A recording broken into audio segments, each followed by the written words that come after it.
Welcome to the deep dive. You send us your sources, and we try to pull out the really valuable insights for you. Yeah, think of it as your shortcut. You get the core information, but, without spending hours reading everything yourself. Exactly. So today, you asked us to look into Ryan Holiday's Discipline is Destiny. Right. We've got the book, some of your notes, Mm. and it all seems to circle around this idea of self-mastery Yeah. and, how much that shapes your life. Mm-hmm. So our mission here is to really get under the skin of discipline, not as some, strict, boring thing, but as a real tool. A tool for a more meaningful life, a more successful one. Yeah. We want to cut through all the noise. And give you the stuff that actually sticks. Practical takeaways you can use, hopefully without getting overwhelmed. Okay. Sounds good. Let's jump in. So where does the book start? What's the foundation? Well, at its absolute core, it argues that discipline is self-control. It's Yeah. about governing yourself. Your actions, sure, but also your thoughts, your emotions. Okay, governing yourself. And it paints daily life as this series of choices, really crucial ones. It calls it the Herculean crossroads. Ah, right. Those moments where you choose virtue or vice, basically. Exactly that. Selfishness versus selflessness, courage versus fear. You know the drill, Yeah. the easy way or the right way. And it's not just one big decision, is it? It's constant. Every day, and this is really important, the book says discipline isn't just about, getting a specific result right now. Okay. It actually shapes what's likely to happen down the road. And maybe even more crucially, it shapes the kind of person you become. Right, right. So even if you don't win in that moment. The act of choosing discipline, of mastering yourself, that's what builds your character. It's less about the outcome, more about the process shaping you. Okay, I get that. It's the training, not just the race. You got it. And the book uses Eisenhower as a big example here. Ah, Ike. Yeah, decades in the military, kind of plugging away, not super glamorous. Exactly, laying that groundwork. And then suddenly, he's leading millions. But his leadership wasn't about, being the loudest guy in the room. No, it seems like it was more subtle. Totally. The book really stresses his self-control. The patience he had, the ability to persuade people, keeping his temper in check during crises, leading by example. That quiet strength. Yeah. And his mother apparently quoted Proverbs to him. Better is the slow to anger than the mighty, and he who rules his spirit than he who takes a city. Wow. So that inner control is the real power. That's the argument. That inner command unlocks the big external stuff. It's the sum of all those small, often unseen acts of self-control. It's easy to think the opposite, though. That the undisciplined life is freer, more fun. We see people who seem to live large. Sure, it can look appealing, but the book argues that's mostly an illusion. How so? Well, look closer. That kind of excessive indulgence usually leads to more pain down the line. Think addiction, think recklessness. The success is often short-lived. And just failing to be who you could have been, that's a cost, too. A huge cost, according to the book. Discipline, on the other hand, it argues, makes everything better. It's essential for any kind of real, lasting greatness. And where things go wrong, calamitously wrong. You'll often find a lack of self-discipline at the root of it. That's the suggestion. So it's not just about raw talent, then. Not primarily, no. The book suggests it's more about temperament. Your basic nature and temperance. That's your ability to practice moderation, self-restraint. Temperance, okay. Think Marcus Aurelius, Queen Elizabeth II, Lou Gehrig, Angela Merkel, MLK, Washington, Churchill. Mm. The book holds them up for their discipline. Right, and then the cautionary tales. Yeah, Napoleon, Alexander, Caesar, King George IV. Brilliant maybe, but undone by a lack of self-control in key moments. And living today with all the distractions, the abundance, that makes this even harder, right? Absolutely. Yeah. The book points to the Stoics. They valued resistance, a frugal diet, and a modest use of other material possessions. They got the power of self-imposed limits. So discipline today is about consciously choosing those limits? Yeah, understanding your purpose, knowing the real cost of chasing every little pleasure. And it starts, practically speaking, with governing your body. Okay, let's get practical. Managing the physical self. Lou Gehrig comes up again here, doesn't he? He does. A really powerful example. Playing through unbelievable pain, injury, getting hit by a fastball, and staying in the game. Incredible. And the book mentions him actually making his car seats less comfortable. Seriously, why? Because he worried that too much comfort would make him soft, erode his discipline. It wasn't coaches yelling at him. It was all internal. Wow, that's commitment. Just showing up day after day, no matter what. That's the takeaway. That consistency, despite discomfort, it applies way beyond sports. And even at the very end, his famous farewell speech. He wasn't complaining. Not at all. The book highlights his incredible composure. He talked about overcoming his inferior self, Yeah. focusing on gratitude for the life he'd lived, just profound inner strength. Amazing. Okay, moving on from the purely physical routine comes up, specifically getting up early, Toni Morrison's example. Yeah, that's a great one. She deliberately carved out that early morning time for writing. Why? Because her mind was sharper then, before the day's chaos hit. Makes sense. Peace and quiet. Right. And the book connects us to long traditions, rising early for prayer, for important work, for travel. It's about valuing that time, protecting it, even when dragging yourself out of bed feels impossible. Yeah, I know that feeling. Okay, what about embracing hardship? That sounds less fun. Huh. Yeah, maybe. Mm. But the book contrasts someone like King George IV living in total luxury with the idea that the strenuous life is the best life. Theodore Roosevelt style. Exactly. It even makes you wonder about guys like Babe Ruth. Immense talent, obviously, but what if he'd had more discipline? Could he have been even greater? Interesting question. So it's not anti-pleasure. No, not at all. It's about finding deeper satisfaction through moderation and earning your rewards through hard work. TR is the poster child here, actively seeking challenges, thriving on them, even when injured. And this physical toughness builds mental toughness, too. That's the idea. Pushing your body builds willpower. And Roosevelt's stories. Dealing with the coal strike, getting shot, and still giving a speech. Incredible resilience. How did he do that? The book says he'd operated for it, meaning he'd constantly pushed himself physically and mentally, building up this reserve of strength he could tap into when things got really tough. It suggests our limits are often just in our heads.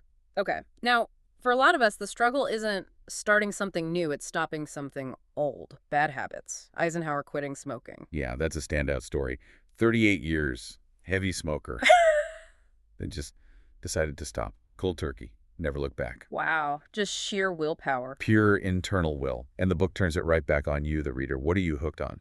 It talks about the tragedy of talent wasted because of these internal parasites, addictions, lack of control. It even calls it a kind of slavery, right? Being enslaved to your impulses. It does. Hindering your potential, what you could contribute. It mentions Cato, the Roman Stoic, choosing simplicity as a way to stay autonomous, free. Like that Spartan king saying, freedom is what we reap from this way of life. Exactly. It flips the script. We think discipline is hard, restrictive. Mm. But maybe the truly unfree are those drowning in commitments, debt, desires. Yeah. Less wanting equals more freedom, more power. Like Maxwell Perkins said, the more he has, the less he desires. Okay, another practical area, creating order. Robert Moses. Yeah, complicated figure, obviously, but the book uses him as an example of sheer effectiveness through discipline and organization. Because disorder just wastes energy. Totally. Wastes time, drains mental energy. It quotes Gretchen Rubin's outer order, inner calm, and Toni Morrison, again, know your best time, create the right space. So systems and order aren't boring, they actually free you up. That's the counterintuitive idea. Like Flaubert said, be regular and orderly in your life so that you may be violent and original in your work. Order enables creativity. And that order often comes down to just showing up consistently. Edison in his lab. Right. He downplayed genius, emphasized just being there, putting in the hours, consistent effort. The book stresses that daily action, even tiny steps. Like Schwarzenegger says, as long as you do something every day, that's what matters. Keep the momentum. Yeah. Like Garrick knew, you can't be great every day, but you always have to show up. Steinbeck had those days of idleness writing, but he pushed through. And showing up isn't enough if you ignore the details, Coach Wooden. Ah, the socks and shoes story. Classic. His first team meeting, teaching players how to put on socks properly to avoid blisters. Seems so minor. But it highlights how small things prevent big problems. It connects to that Latin phrase, festina lente, make haste slowly. Slow is smooth, smooth is fast. You got it. Effectiveness over just speed. Rushing, ignoring details. Yeah. That's how things fall apart. Like General Thomas in the Civil War, apparently. Too much uncontrolled energy. Okay, details matter. And then practice. Relentless practice. The book has some intense examples. Oh yeah. Nakayama Hakudo, the swordsman. His practice regime sounds insane. And Musashi's philosophy. 1,000 days to develop, 10,000 days to polish. Basically, you're never done. Never good enough. Bill Bradley's quote nails it. When you're not practicing, someone else is, and when you meet him, he will win. Brutal, but maybe true. A practice can feel like such a drag. It can. But the book tries to reframe it. Martha Graham's dancers, eager to perform after being confined. Joyce Carol's writing daily, even when it's hard. It's presented as fulfilling your purpose, like a sled dog needing its harness. Interesting. Even appearance gets a look in as discipline. Angela Merkel. Yeah, her pragmatic approach. Growing up in East Germany shaped her view, focus on function, don't draw unnecessary attention, useful over showy. So it's not about vanity. No, the book cautions against superficiality. But presenting yourself well shows self-respect and respect for others, job interviews, public events. It can put you in the right headspace too. Like prisoners of war maintaining dignity through appearance. Exactly. It's about balance. Care for yourself, but don't be consumed by it. Merkel's example is about finding that middle ground. Got it. And the last practical bit. Embracing discomfort, but also the need for rest. Seneca. Right. Seneca deliberately lived simply, sometimes roughed it a bit. Why? To prepare for potential hardship, appreciate what he had, avoid getting too soft. So challenge yourself intentionally. Yeah, run the marathon, sleep on the floor sometimes, whatever works for you. Don't get so attached to comfort that you fear losing it. But there's a flip side. Don't overdo it. Exactly. The book warns strongly against the indiscipline of overwork, using Steinbeck's phrase, and the tragic story of James Forrestal, who worked himself literally to death. Wow. So rest is crucial. Absolutely critical. Balance. Listening to your body. Goethe's warning about the bankruptcy of absolute activity. Even Gehrig pulled himself from games when fatigue hit. Yamamoto treated sleep on warships like a weapons system. It's all part of the same discipline, managing yourself wisely. Precisely. Discipline isn't just about pushing harder. It's about knowing when to push, when to rest, when to moderate.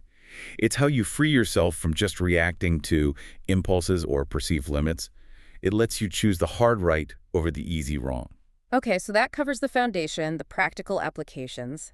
But the book digs deeper into our inner world, right? Temperament. It does. This is maybe the most crucial part. Mastering your actions is great, but what if you're still ruled by distraction, prejudice, a bad temper? Right, the inner chaos. Exactly. True self-control has to extend inwards. Thoughts, feelings, reactions. There's a quote, "What man is happy? He who has a healthy body, a resourceful mind, and a docile nature." Docile meaning controllable, manageable. I think so. Calm, steady, not easily thrown off balance. The book stresses moderating how we think and feel, not just what we do. Think about that FDR line, second-class intellect, first-class temperament. Temperament trumping intellect. In many ways, yeah. Are you the rider controlling the horse, your impulses, or is the horse dragging you all over the place? That's the core question here. So how do we achieve that inner mastery? Queen Elizabeth II is a major example again. Huge example. Formally, her power is limited, right? But her influence, immense. And the book argues it comes from her incredible self-control, her consistency, her dedication to duty over decades. Just the sheer grind of it. Unbelievable. All those engagements, travels, people met, done with such steadiness. And she apparently found ways to make it manageable, shorter greetings, adjusting meal times, small disciplines adding up. Her brilliance and her quietness. Yes, not needing to voice an opinion on everything, observing people constantly, taking change calmly, navigating all that privilege and scrutiny requires a really strong inner code. And handling criticism with grace. Right. Kindness, understanding, her long reign, almost scandal-free. It's a masterclass in self-mastery compared to leaders with more raw power, but far less restraint. The book asks you, where's your discipline under pressure? Your poise. It really comes down to controlling your perspective, which then dictates what you can do. Exactly. Which leads to the next point, keeping priorities straight. Booker T. Washington, busy man. Extremely busy. How did he manage? Focus. The book quotes Montaigne. If you don't have a clear overall goal for your life, you can't organize the individual actions properly. So step back, figure out what really matters. And then be disciplined about saying no to everything else. Protect that focus fiercely. Steinbeck couldn't write novels if he accepted every invitation, answered every letter immediately. Every no is a yes to something more important. That's the idea. And time stolen for trivial stuff isn't just stolen from your work, it's stolen from your family, your well-being. So learning to say no gracefully but firmly. Yeah. Not making excuses like, I'm too busy, but a clear, better not, or even E.B. White's for secret reasons, or Sandra Day O'Connor's simple, unapologetic no. It questions the point of achieving a lot if you end up with less freedom, right? Totally. If you say yes to everything, you haven't really made a choice at all. This section also touches on patience again. The long game, like Shackleton. And the flip side, perfectionism, holding people back, like Ralph Ellison after Invisible Man. The discipline to know when something is good enough to let go. Exactly. Or finding partners who can help you let go. Okay, what about obstacles? The book talks about the sweetness of obstacles. Seems odd. It does sound odd. The Floyd Patterson story explains it well. He lost his title because he was overconfident, wasn't scared enough. Fear can focus you. It can sharpen the mind. But after the loss, he was devastated, blamed himself. Then Archie Moore wrote him this incredible letter, giving him perspective. And he came back. Trained harder than ever, regained the title. It shows setbacks aren't final. A pro learns from losses as much as wins, gets back in rhythm. Even the most disciplined falter. It's the response that counts. Think Viktor Frankl finding meaning amidst horror. True resilience. Now, the problem with pleasure. JFK's story is quite stark here. Very stark. Outwardly vibrant, but inwardly battling constant pain, relying on a cocktail of drugs, including a strong antipsychotic, apparently. Well, President, that's risky. Extremely risky. The book isn't anti-medicine, obviously, but warns against using substances purely as an escape, especially with that level of responsibility. His dismissive attitude towards potential treatments. The horse urine comment. Yeah, as long as it functioned. It contrasts this with Queen Elizabeth's sustainable self-care. And it brings in Epicurus. Not the party animal version. No, the philosophical version. Pleasure for him was the absence of pain, the absence of mental turmoil. Contentment, not hedonism. Easily satisfied, mind over body. Okay. Then there's the fight against provocation, not letting people get under your skin. Arthur Ashe, Sr. Cato. Great examples. Ashe's father saw William Thallimer endure awful anti-Semitic abuse during a negotiation, just keeping his cool to close the deal. Incredible self-control. And Cato getting punched and basically not even noticed. Or choosing not to notice. Forgetting it instantly. The power is in ignoring petty stuff. Ruth Bader Ginsburg's mother-in-law. It helps be a little deaf. Don't get dragged down. Right. Responding to every little thing wastes energy, steals your focus, kills your happiness. Someone else losing their cool is no reason for you to lose yours. And maybe the biggest inner battle. Beware this madness, passion, emotion. Sam Cassell. Oh, the infamous big balls dance. Celebrated too early, got injured, possibly cost his team the championship. Unchecked emotion leading to disaster. And it asks why even good people, like MLK, made regrettable choices sometimes. Attributing it to the madness of passion? Anger especially is called a form of insanity. Whom the gods would destroy, they first make mad. Lincoln's hot letters he never sent. Perfect example. Contrast that with Truman sometimes letting rip regretfully. Most big regrets, the book claims, come from ego or emotion running wild. Can't afford that in leadership roles. Or anywhere, really. It's not about not feeling emotions. It's about not being a slave to them. Slow down. Think. Don't get swept away. Like an addict recognizing a craving and intervening before acting. Good analogy. Pause. Redirect. Like Mr. Rogers advised. When a plan goes wrong, stop. Do something else for a bit. Let your training, your reason guide you, not the heat of the moment. And sometimes the strongest response is silence. Silence as strength. Yeah, the Spartans weren't just brave, they were strategically silent.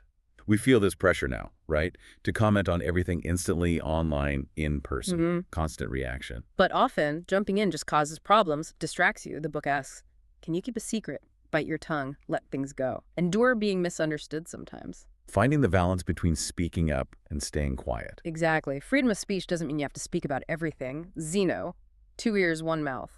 Make words count. Ignore insults. Decline invites without elaborate excuses. Allow pauses. Churchill withholding claims from France in 1940 is a huge example of strategic restraint. Massive, agonizing decision, facing huge criticism, but prioritizing Britain's survival. Could you do that? Stand alone like that? His later patience, resisting pressure for premature landings in Europe until Normandy. That was discipline too. Waiting for the right moment. Tempering ambition. Young Napoleon warning about it is ironic. Very ironic, given his later life. The book also points to Churchill's spending habits. Fitzgerald chasing glamour and ending up writing just to pay debts. Unchecked desire. So it asks you, what are you chasing? Is it just more, more, more? Right. And disciplined money management isn't just penny pinching. It's aligning spending with values. Avoiding being penny-wise, pound-foolish. Money's a tool. True freedom is needing less, not having more. And always striving to improve, right? Not thinking you've arrived. Never. That's dangerous. Yeah. Focus on evolution, steady improvement, like Tom Brady. Compound effects over time. Okay, directing energy, not trying to do it all yourself. Booker T. Washington again. Belafonte helping MLK. Yeah, focus on Tuskegee. Belafonte handled practical stuff so King could focus on the movement. It's the discipline of not doing everything, even if you can. Delegate. Share the load. Like the Spurs sharing playing time, but ego gets in the way. Often. Insecurity, ego, stinginess. They prevent effective delegation. Letting go is also self-care, gives you space to think. And respecting time, not just being busy, but purposeful. Crucial distinction. Phil Jackson realizing as a rookie he needed to be present, aware, even on the bench. Well, William Stafford writing every morning. Reflect. How much time do you waste just reacting? ouch. Probably too much. We all do. But even if results are okay, could they be better with sharper time focus? Past is gone, future's unknown. Now is all you have. Setting boundaries, Washington's reserve, avoiding energy vampires. People who drain you because they lack boundaries themselves, don't be one and protect yourself from them, kindly but firmly. Be the adult. And finally, try your best, Jimmy Carter and Admiral Rickover. That interview sounds intense. Rickover hammering him. Why didn't you do your best? Yeah. Apparently, it stuck with Carter his whole life. Pushed him. Definitely. The point isn't always hitting the goal, but knowing you gave it your absolute all.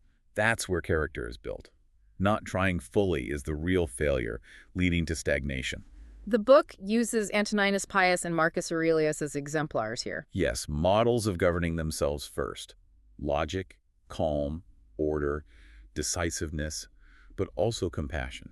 Strict with themselves, tolerant of others, leading by example. Antoninus' last word, equanimitas, equanimity. Be a strong example. Don't try to force others. That's the idea. Focus on the one person you truly control, yourself. Okay, this leads into the final themes.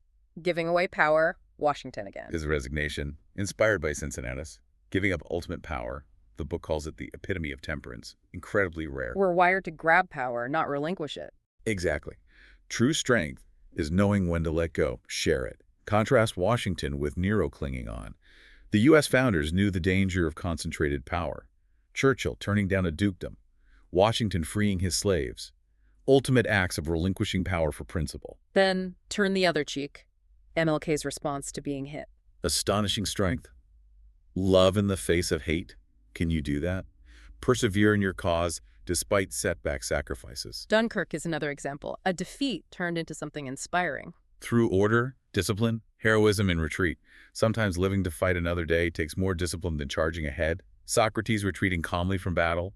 Beethoven choosing to live and create despite deafness and despair. Just enduring can be an act of discipline. Carteria, perseverance. Exactly. Conquering yourself is harder than external victories. What race are you running? Who are you trying to beat? And finally, flexibility is strength.